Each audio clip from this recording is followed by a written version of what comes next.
इतिहास अर्कवंशी क्षत्रियों का। अर्क वंश की स्थापना। अर्क शिरोमणि राम के पुत्र कुश के वंशजों ने कौशल के पूर्वी क्षेत्र में कुशावती राज्य स्थापित किया, जिसे अब कसिया कहा जाता है। कुश के वंशजों की एक शाखा का राज्य साकवन नामक स्थान में होने के कारण यह शाखा शाक्य के नाम से प्रसिद्ध हुई। कुछ लेखों के अनुसार कुश के वंशजों में एक शाक्य या सतसुक्य नामक राजा हुए, जिनके नाम से शाक्य वंश चला। कुछ ऐतिहासिक लेखों में यह भी विवरण मिलता है कि रामचंद्र के भाई भरत के पुत्र तक्षक का राज्य तक्षशिला में था, जो कि अब पाकिस्तान में है। शाक्य वंशियों में बहुत से क्षत्रिय तक्षशिला नामक राज्य के प्रमुख सामंत, राजा और निवासी थे। सूर्योपासक महाराजा तक्षक के वंशज अपने को तक्षक वंशी कहते थे। ईसा पूर्व 9वीं शताब्दी में महाराजा तक्षक के वंशजों में एक प्रतापी राजा हुआ, जिसका नाम प्रद्योत था। प्रद्योत का पिता सुनक मगध के चंद्रवंशी राजा रिपुंजय के यहाँ मंत्री था। रिपुंजय सम्राट जयद्रथ की 23वीं पीढ़ी का राजा था और बहुत आतताई एवं दुराचारी था। उसकी प्रजा उसके दुष्कार्यों से अत्यंत भयभीत और त्रस्त थी। अत्याचारी राजा रिपुंजय को मारकर सुनक ने मगध राज्य पर अपना अधिकार कर लिया। वृद्ध होने के कारण सुनक ने स्वयं राजा न बनकर अपने पुत्र प्रद्योत को मगध राज्य पर सत्तासीन किया। राजा प्रद्योत की 3 संतानों में प्रथम पुत्र पालक, दूसरा गोपाल और तीसरी संतान वासवदत्ता नामक पुत्री थी।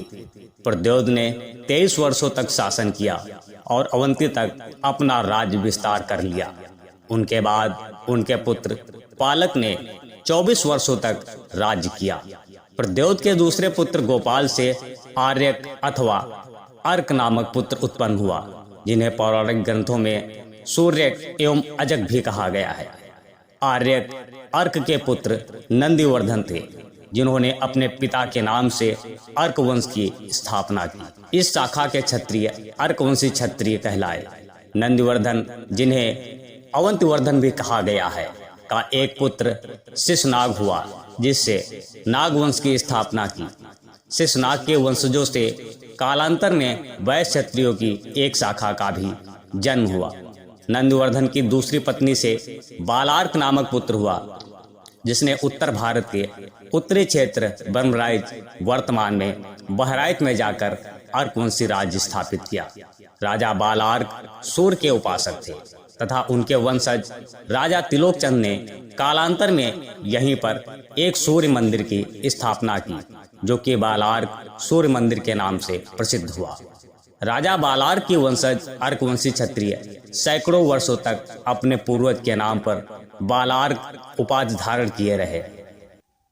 कुछ ऐतिहासिक स्रोतों में प्रद्योत का शासनकाल 7वीं शताब्दी ईसा पूर्व तथा कुछ में ईसा पूर्व 6ठी शताब्दी भी दर्शाया गया है। प्राचीन भारतीय ग्रंथों में भिन्न भिन्न संवतों का प्रयोग होने के कारण ऐतिहासिक तिथियों में बहुत घालमेल मिलता है। अनेक प्राचीन राजाओं जैसे प्रद्योत, कनिष्क इत्यादि के शासनकाल की तिथियों को लेकर विद्वानों में अभी भी मतभेद हैं। अगर आपको यह वीडियो पसंद आई हो तो इस वीडियो को लाइक करें, कमेंट करें एवं इसे शेयर करके अधिक से अधिक लोगों तक पहुंचाएं एवं हमारे YouTube चैनल को सब्सक्राइब कर लें। हम ऐसी ही वीडियो आप सभी तक पहुंचाते रहेंगे। जय मां भवानी, जय राजपुताना, जय छात्र धर्म, जय जय श्री राम।